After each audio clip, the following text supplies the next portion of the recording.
because we had, again, coming back to the 1890s, we had groups sort of doing their own off-brand DIY masonry. Mm-hmm. And that doesn't, one, there was, so we've got this 120 years where we think initiation is important for magic, whereas you go back from 1880 to 200 and it's not there anywhere. Like, you don't get initiated into grimoires, you don't get initiated into being a cunning man. You certainly have, information passed along, but you don't have to wear a fruity apron and talk to someone who you day to day called Gary, who's currently wearing a Thoth mask. None of that is really in it. So that being said, they can work, but there's nothing inherently magical in the initiation ceremony so much as it kind of sets off a flare that attracts the attention of the spirit world. And that's what that's the kind of difference between true initiation and how it's performed ceremonially in the West. And I must stress, exclusively in the West.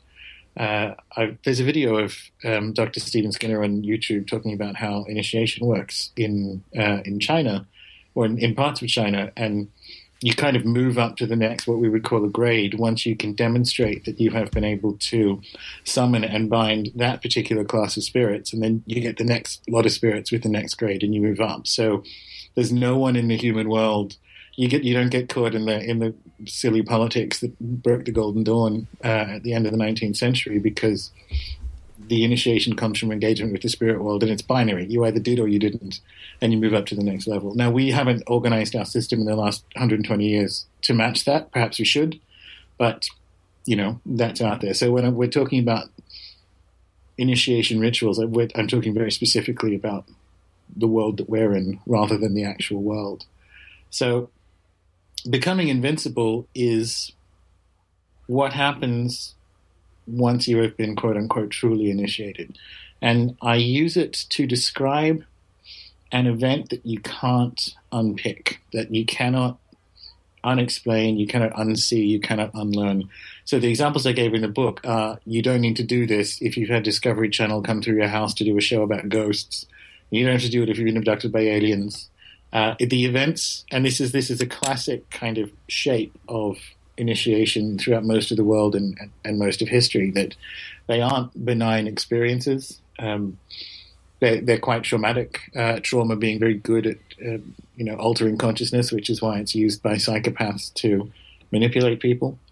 In this case, it puts you in a space where you can have an experience of the spirit world or something about the universe that makes it permanently magical to the point where you may stop practicing magic, but that you will still be then a non-practicing magician. You won't be a magician afterwards. Mm-hmm. So that's what I mean by becoming invincible. And I kind of put it towards the front of the book, because once you have secured for yourself that unshakable awareness that this isn't all there is to things, that, the physical and your silly little job and your shitty car and everything isn't all there is to it, it suddenly changes everything about how you approach the game, because the world ends and you don't.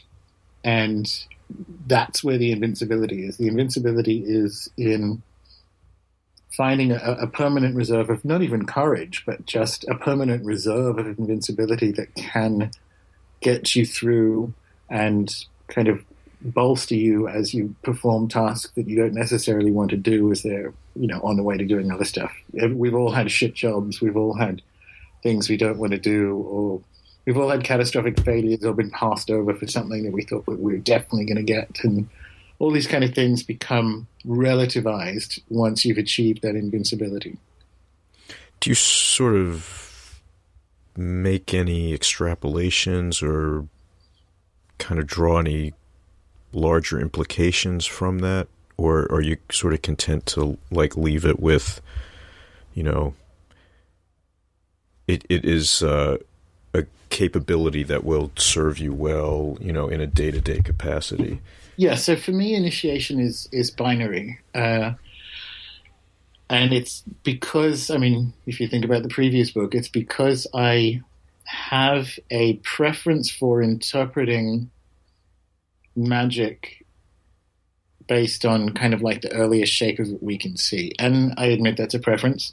I think it says something very valuable about the shape of magic, and I don't think we do it enough because we've been scared off at it and saying it's, tribalism or noble savage stuff. And you've read Starships, that's not actually what I think about people who lived in the Paleolithic. So I can dispense that. But if we're talking about an archetypal to the point of being almost stereotypical, if you're talking about a shamanic initiation, some kind of event like a vision quest or a spirit quest, as I stray dangerously into blurring different cultures. But you know what I mean? It's binary. The event is binary. You go and get the experience in the spirit world, be that, you kind of acquire your spirit companions in return, whatever it is. You get better at magic, so that's kind of day one as Greg, the baby shaman. You get better at it as you do it, no question. But that event is binary. Now we have, and again, it's that Masonic shape, and it's just things humans do. We build these fruity and unnecessary structures because we're it's very difficult to escape the politics of humanity. I'm a better wizard than you. I'm at this grade. That funny Star Trek cult shape to things. And if that's your jam, go for it. But initiation for most of human history has been a binary event. And if you want to arbitrarily match your progression through magical competency to grades or numbers or aprons, and that's your jam, good luck to you. It's not my jam. And so that for me is, I think, the wider, I think that is the wider implications, that the experience is always binary. You sort of, not that it's enlightenment, but you only get enlightened once. You can achieve that same state again many, many times, but it's on or off. Mm-hmm. Let's see. So I think this is an important question. Why psychedelics? Yeah, that's a very important question. One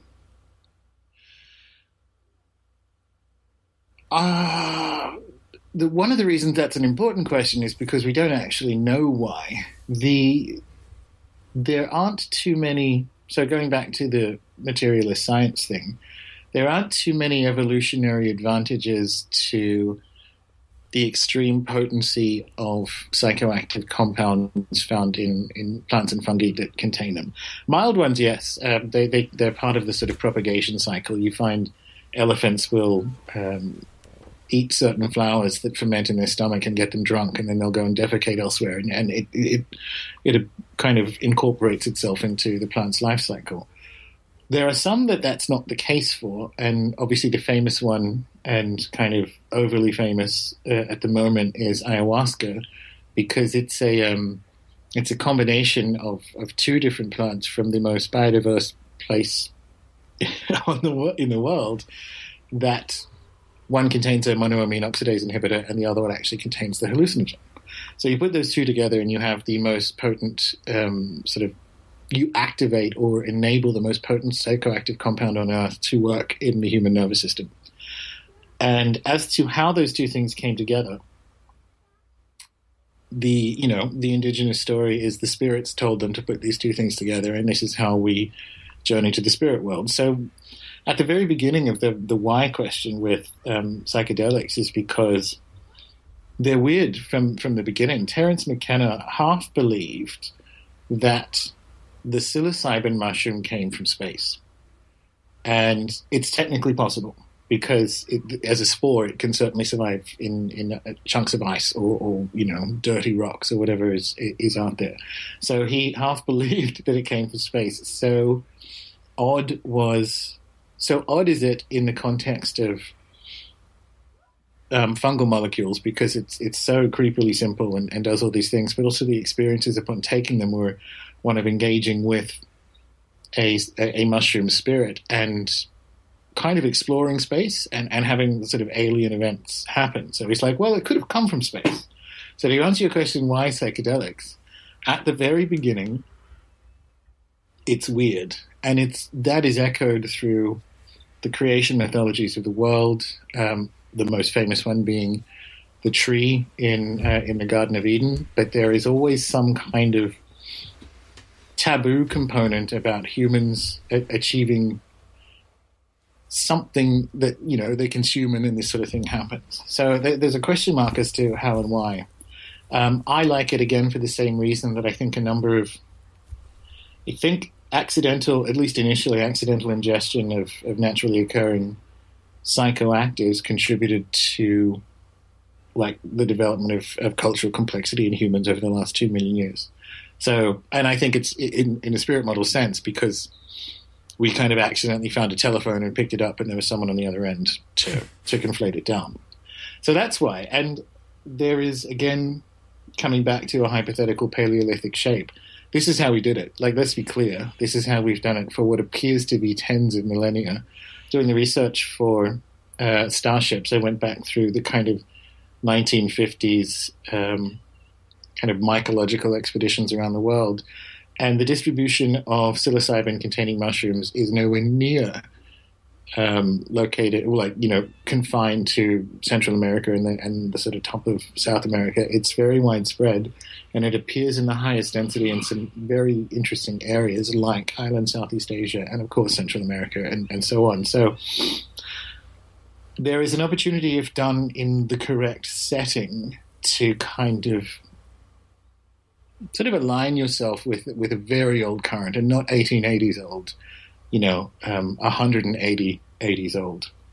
And that's personally very compelling. You have to do it in the right situation, of course. Most people end up consuming them initially recreationally, which is fine in some cases.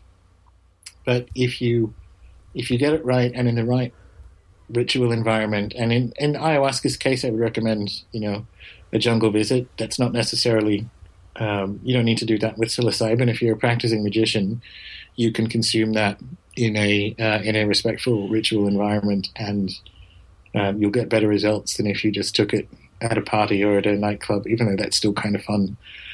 So I guess that's it for why. I think it is, we have, as magicians, and particularly witches, we've taken too long to kind of step out of the squeamishness of the kind of witch cults, or the modern witch cults Edwardian founders, who just kind of liked nudity and fake harvest festivals.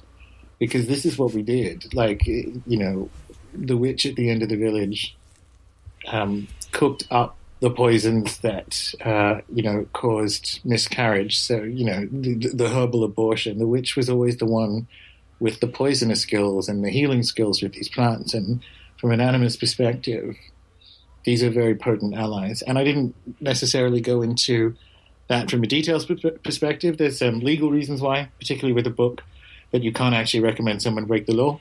So you'll notice in the book I say, go here into this country to do this, or go to these states to do this. Because we can do that now. It's kind of like the fact that the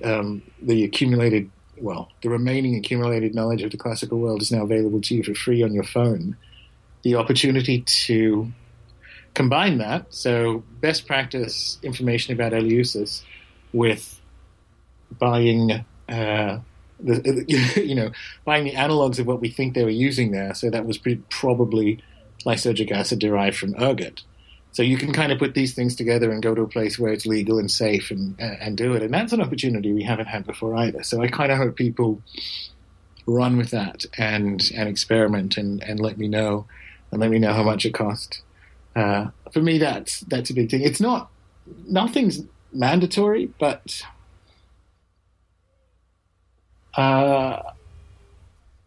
it's almost like it is. Not in that sense. Like, nothing is technically mandatory. You may have an allergy or a contraindicated medication, but even then, I'd push you on exactly what that medication is, because this is what it is. Like, again, the Terence McKenna quote that I quite like is, "The shaman without psychedelics is like a stunt pilot without an airplane."